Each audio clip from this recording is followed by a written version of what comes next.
Welcome to the show. I'm Vivian Kofsinger-Birchall, your host, and my special guest is Mr. Corey Manning. Welcome to the show, Corey. Thank you for having me, Vivian. Really appreciate it. It's a pleasure to have you here. I can't wait for the audience to get to know about you and what you do. And for those who are watching, Corey is an artist. He's a comedian. He's been on these high shows. I will actually let him introduce himself and where he has been in Amazon, Prime, everywhere. Yeah. So, but to start, Yes. Tell us about yourself. So I am a comedian. I consider myself to be a comedian by night and superhero by day. And what I mean by that is, of course, the comedy. I've toured all over the country, worked with artists from Dale Givens, Monique, Tracy Morgan, Bill Burr, and been in Boston comedy festivals as well as comedy festivals also in Los Angeles. On the superhero side, during the day, wherever I go, I try to connect with schools or nonprofit organizations so I can facilitate workshops with young people, mostly on substance abuse prevention education, but also on other topics that may be related to whatever challenge or thing that they may be going through. I'll tailor a workshop for that. So in that sense, I consider myself to be a comedian by night and a superhero by day. And we'll get into that later, but maybe to start, when you say you're a comedian, what led you to that path? What inspired you to be that? I actually started and didn't even know I wanted to be a comedian when I was little. I used to watch late night TV shows, stand-up comedians performing on The Tonight Show with Johnny Carson, where I saw Eddie Murphy, Red Fox. I'm dating myself now with the names that I'm giving. That's okay. We judgment-free zone. Well, since that's the case, I'll share this.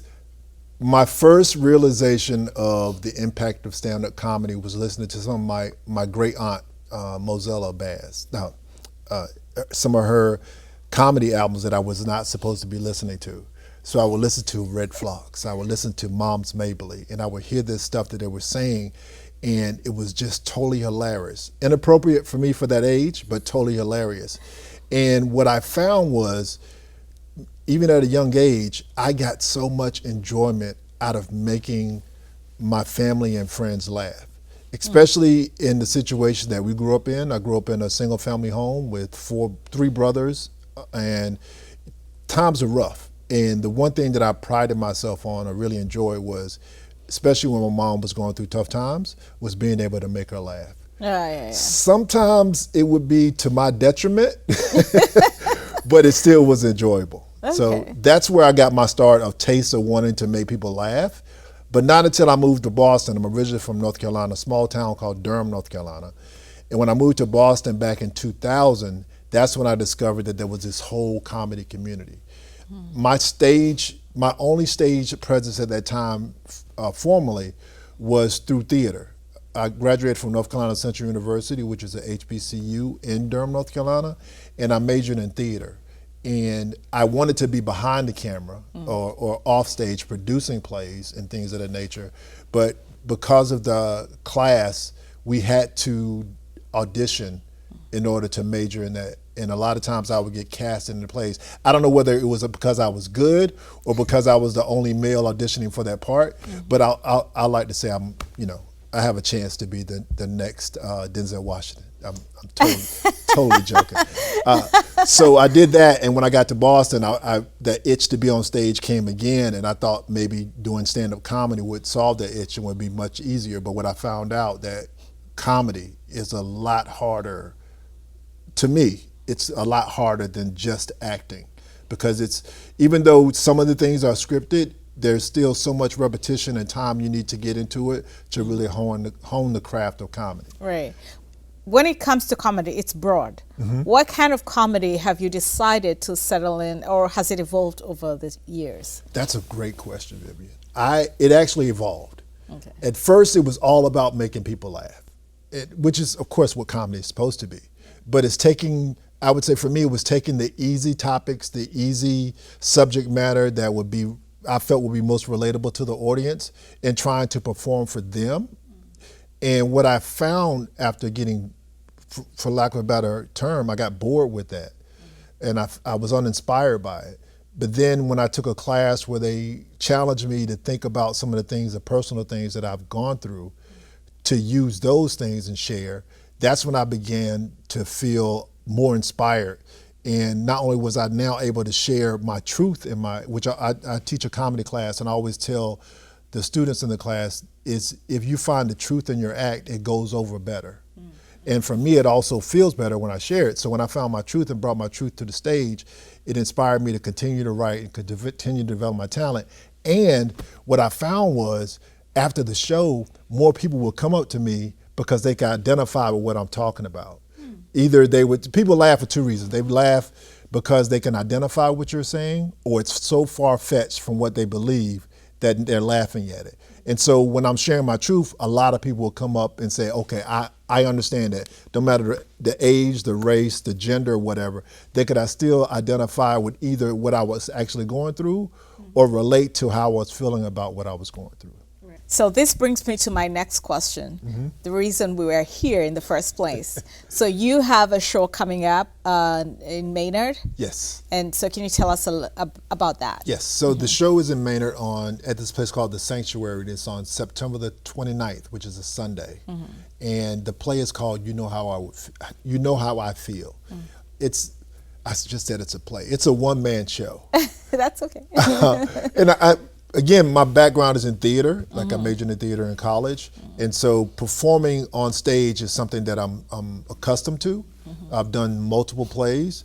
And this is a little bit different. This captures a little bit of all the things the skills that I have and talents that I'm able to show to the masses. So it's a combination of course, comedy, but also storytelling, some dramatic pieces. Right. And also I'm facilitating a workshop in the midst of that. So it's interdisciplinary in a sense that it takes all these things and it's not each one individually, but they're all merged together to take the audience on a journey. And one of my people who saw it said it's a 90-minute journey that will have you laughing through your tears. And is there a particular theme to the show? There is a theme. It's about resilience. Okay. It's about learning how to go through some of life's challenges, well, using humor as not only a shield, but also in some aspects a weapon. I call it a hero's journey, not because I'm a superhero by day, but in the whole sense that a hero's journey takes you on stages going through the challenges you get to get to the ultimate end or next phase. Which is, in this case, is a resilience at the end. Right. And I think you're a hero based on some of the profile that I've read about you. And here's why. You use art to talk about issues that are sensitive, that maybe have stigma attached to them. And I want to have a moment to just talk about that briefly. Okay. Could you share some of the topics you've talked about? There is one on prostate cancer, mental health. I saw a whole list. So the things that I talk about in the play, and I'll touch on one or two of them. One is, like you mentioned, prostate cancer, mental health. We also talk about substance abuse prevention and intervention, and also health and healthy habits throughout the entire. With prostate cancer, I had a personal experience with prostate cancer. I am a prostate cancer survivor. I was diagnosed with prostate cancer in 2019 and had my surgery to remove my prostate in 2020. And so a lot of the things that I dealt with, both in finding out and in the treatment and the side effects from that treatment, I capture within the play. The other thing that I really try to bring home, which I actually do a lot in my stand-up, and this is actually how I got to be performing at Sanctuary. So as a stand-up comedian, I was performing at Sanctuary, booked to do strictly stand-up. And doing the part in the play, doing the part in my performance, one of the things that I've begun to intentionally do is to bring up my prostate experience in about a 3 to 5 minute set. And the reason why I do that is because I'm trying to bring awareness, especially for men, and particularly men of color, the risk of prostate cancer, because African American men are 50% more likely to develop prostate cancer and twice as likely to die from it. And a lot of that is due to the fact that we won't even go get checked for prostate cancer. Absolutely, and that you bring up something important, which is in a way, it's stigma attached to going for checkups for Yes. black men. Yes. And Yes. I don't know why that is. I don't know. I mean, I have a bit of experience with African men or African immigrants. I'm not very familiar with what the reasons are for African Americans. Have you, in your conversation and this journey, have you identified particular reasons why that is? I think there are many particular reasons. There's the fear, concern of actually, some people don't even want to know. Okay. They'd rather not even know they have prostate cancer and just be able to live their life without that worry. Some of it is health insurance. A lot of, especially in underserved communities, they don't have the health insurance, which I was fortunate to have in order to be able to find out I had prostate cancer. And then there's advocacy, asking the right questions when you're in your primary care doctor's office to know whether or not this is something that you should really enforce. Because my primary doctor told me that my PSA levels were escalated, but she wasn't worried that I had cancer. I didn't know what PSA meant. Yep. And why she would relate that to cancer. And until I went home and did research and I found out PSA stands for prostate specific antigens. And when those are in place, if there's a high number, there's the likelihood that the person may have prostate cancer. Right. But if I wasn't willing to not even advocate in my doctor's office to ask her that question, I went home to find that out. Yeah. So those are some contributing factors. But I think the main contributing factor is homophobia. I think a lot of it is due to, a good portion of it is due to men, and in particular men of color, not being willing to get a prostate exam because of their homophobic tendencies or what that may mean to them or to others if they found out that they had it, which is it's real. Like I do joke about it on stage. I won't do it right now. Yeah. But that's one of the things that I was most concerned with initially when they talked about my PSA levels are elevated. What a lot of men don't know is that if you get you don't have to necessarily get a prostate exam in order to find out if you have potential cancers. The first thing you do is get a blood test, which will show your PSA levels. If that PSA level is elevated, then there may be a need for it to get a prostate exam after that. So the first exam doesn't always have to be what we all know is a prostate exam. It could be the PSA level tested. But for me, again, I was afraid or concerned about it because how would that affect my quote unquote manhood? Yeah, it's so important that and powerful that you mentioned that, and I wish I had like a day and a group of men to just speak to right now, but hopefully some will watch it. But they won't. If you told a group of men that you were going to invite them in here to talk about a prostate exam, you wouldn't get any men in here to show up. How do we get them to listen? I think one of the best ways to get them to listen is through laughter. Okay.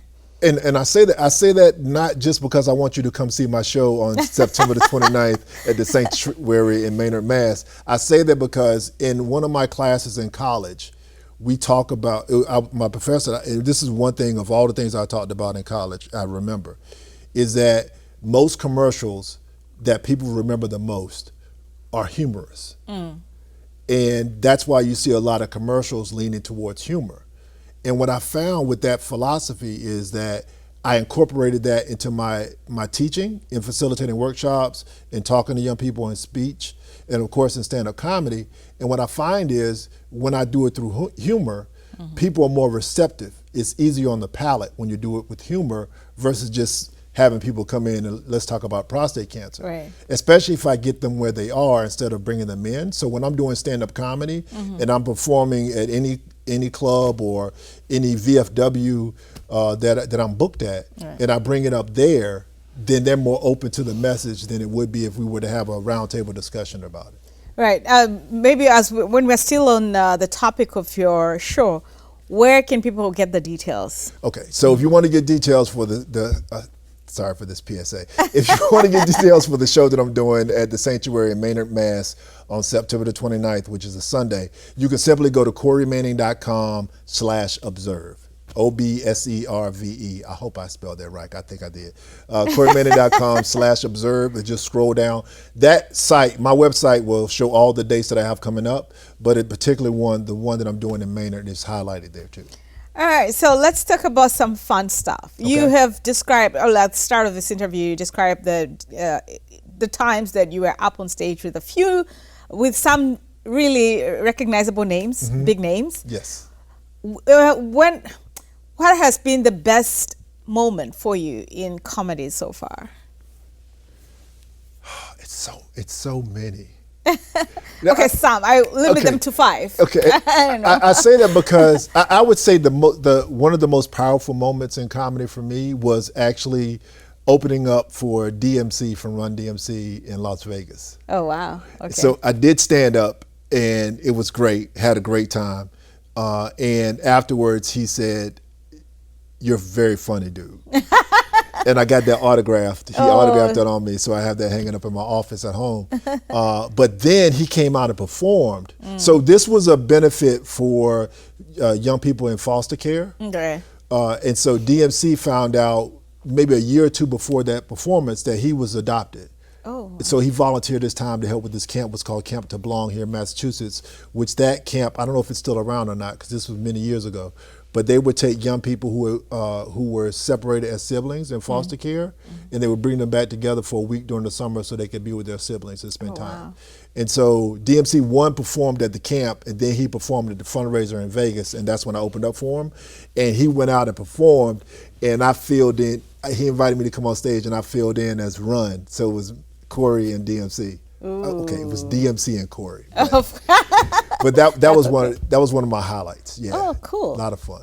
And do you mind if I ask what your comedy was about on that? On that show, it was about superheroes and the fact that superheroes, many of the superheroes that we know of, the most famous ones, are adopted. Really? Yeah. Interesting. You think Superman. Oh, okay. Superman came from another planet. He was raised by a totally different family. Batman was, he lost his parents at a young age, and he was raised by his butler. So if you look at those things, things like that is adoption and foster care.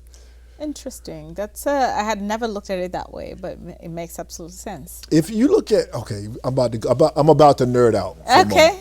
Go. And this is why I feel like being a hero is such a powerful aspect. Is because if you look at many of the comic books that I was raised on, many of them reflected, especially Marvel comics. DC began to do this more in like the 80s and 90s, but the Marvel comics more reflected on the social issues that were going on at the time. Right. I actually saw, when you talk about, okay, you're probably not going to, I feel so. So That's okay. Professor X in the X-Men, he leads the superhero version of X-Men. And then there's Magneto, who leads the villainous version of mutants. Mutants, to me, when I was reading the comic, reflected people of color in the U.S. and around the world. And then you had two leaders, one leader that was about unifying and peaceful, which was Professor X, and then you had the other one was by any means necessary, which was Magneto. So you had Professor X, or Dr. Martin Luther King, and then you had Magneto, who was Malcolm X. And I put this together at 12 or 13 years old, and then in my 20s there was a book that came out that verified that my belief was true. So from that, what I also see is that art is a great way to educate and bring people together. Absolutely. And again, when you find art forms that you can use to unify people, then why not promote those things and continue to do those things? And that's why I continue to do stand-up comedy as well as being a superhero by day. First of all, I like your interpretation of art. And I think, based on what you've said, you started doing that at a young age. And how has that influenced how you perform and what you choose to perform on, and how you interpret life into your art? For me, it goes back to what I was saying earlier, this epiphany that I had, that I needed to bring my truth to the stage. Okay. And so what I do is I'm very intentional when I get on stage about bringing my truth and being as honest a person I can on stage. Now, I can't be totally honest because the wife wouldn't appreciate that. But I do say as much as I possibly can and do it in a way that, depending on the audience, that they can better palate, if you will. Got it. And so my topics range again from, we talk about prostate cancer and things of that nature, but also talk about the fact that, I'm helping to raise kids, and me being a dad that has one son that's 27, and then two kids that are, one is 12 and the other is 7. So that range between the two and what a challenge it is for me trying to raise a 12-year-old and that 7-year-old, which is, I don't like it, but raising those kids and do it in an effective manner. And then also about, when you talk about diversity, equity, inclusion, I touch on, I can remember back when I first started doing comedy in Boston, one of the things that my peers who were white comedians, they felt that black comedians only talked about certain topics. And I was like, where do you get that from? Like, I know a lot of black comedians, they have a plethora of topics that they cover. And they were like, well, we watch Comic View and they all talking about the same thing. And I was like, I didn't understand that. But when I watched Comic View with the frame of mind of them, what I noticed was that for 2 or 3 seasons, Comic View did what they call theme shows. So on the theme shows, they only had comics. They would take clips of the comics performance and edit them together on the same topic. So they were talking about food stamps, everybody who had a joke about food stamps, that would be the joke. If they had a joke about being raised by a single mom, everybody who had a single mom joke, they would have that. If they talked about not having a dad in their life, all those things to talk about. So from a lay person, and even though these people were comedians, they should understand this, they felt that that's what the only things that they talk about, not understanding that this was edited. And so I challenged them and I challenged myself to show them and educate them that this wasn't the case. And then I also said that even if it's what they call hack, if you talk about the same subject over and over again, even if you take the same subject matter and add a twist to it, it could become clever and also funny.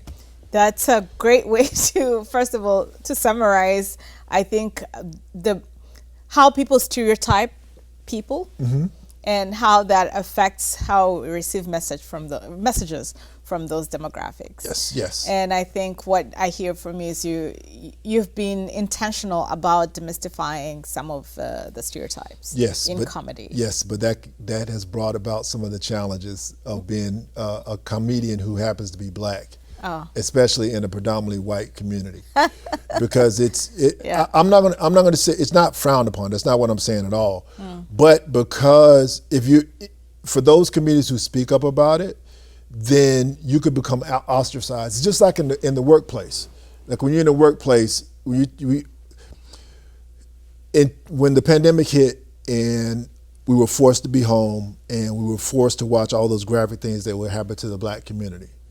Many businesses and companies started really hammering home diversity, equity, and inclusion, and a lot of that was due to a feeling of guilt about these things.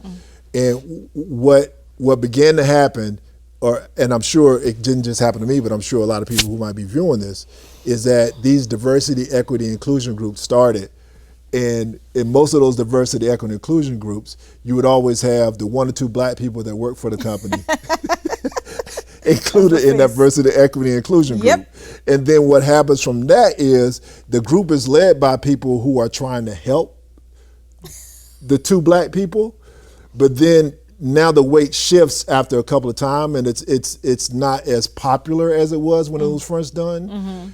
Now the work becomes on the 2 black people who were, I'm not going to say they were forced, but they were forced to be in this group to actually lead the group and take it to the next level or wherever it needs to go. And then if things don't work out, they take the heat. They take the heat for it. Yeah. And I'm not saying this is what happens, but this is what can happen. And for me, when I was in that situation, I really didn't want to do it because I've seen this movie so many times in my lifetime in different organizations I work for. They start these things for different reasons, but by the time it gets to first of all, diversity, equity, and inclusion work never ends. It's continuously changing. Right. That's why it's called diversity. Right. In order to have equity and inclusion, it has to change. But what always happens is it'll start one way, but then by the time it gets 6 months to a year out, it becomes something totally different from what it was initially done for. Yeah, I mean, we could go on and on. I just don't want to, like, I have so many questions, but I won't go there. Maybe it's an opportunity to bring you back next time to talk about lots of other things. Yeah. But just in the interest of getting people to your show, or to know about your art, is there anything that we haven't talked about, and or what should people expect? People should, all the things that we just talked about, and this was more of a somewhat of a serious tone to it, but all these things that we talked about are actually in that performance. Okay. But it's done in a fun, and it's done in a humorous way, and there's sprinkles of dramatic moments throughout all of them. Okay. And the great thing about it is, which we were able to do here, and that I can't do on stage when I'm doing stand-up comedy, I can bring up the topic of diversity and inclusion in different ways, but I can't break down what it really means or why I said it that way. Yeah. And so what we've actually incorporated in this one-man show is that it's 1 hour worth of performance, and then there's a 30-minute Q&A at the end where the audience can totally be engaged and give feedback and ask questions, and we can do the same. And the goal is for this time, and we're working on it right now, is have some experts in the field to actually be on stage with me to address some of those things too. But it's going to be a lot of fun. It's going to be a lot of fun. I can't wait to come to it. I will be there. You have to be there. That's September the 29th in Maynard, Massachusetts at the Sanctuary. Doors open at 6:30. Show starts at 7 p.m. Yeah, I was going to ask that. So I'm glad that you gave that information. But again, thank you for being my guest on this show. Oh, thank you for having me. Anytime. Thank you for the work that you do, raising awareness about some certain issues in our community in a humorous way. And I hope to bring you back some other time to talk about, more of the work that you do. I'll be more than happy to. And you can invite the men out here so we can talk about prostate. Matter of fact, we should do prostate exams live. I'm kidding. I'm kidding. All right. Of course, you had to make me laugh. That's your job. But our viewers, I hope you have learned about the way Corey is integrating serious issues into art, and how his life has been impacted by how he communicates the ways he has been impacted by certain things in life into ways that we can consume and learn. And I hope that you will make it to his show in Maynard. But for now, thank you for watching. Till next time.